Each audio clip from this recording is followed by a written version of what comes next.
Hey guys, I'm about to give you a quick tip or pointer here. If you come out, here the chickens.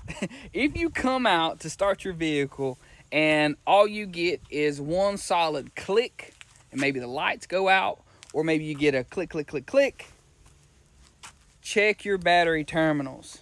In my experience, I would say, God, probably 70% of my service calls are from no starts. People came out to start their car and they just wouldn't start. Always start checking your battery terminals and then check your battery voltage if possible. Let's make sure everything's tight. This terminal here was loose.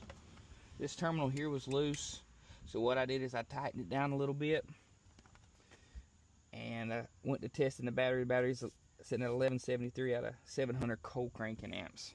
It's an Optima. Of course, a lot of times they read a little bit higher. Once I got that tightened up, I unlocked the car with the key. I always do like a quick unlock like that to show me that there's light on the inside of the car, or like now the vehicle has power. Starts up perfectly fine. Something super simple like this can and will keep your car from starting. Always double check your connections after a battery replacement.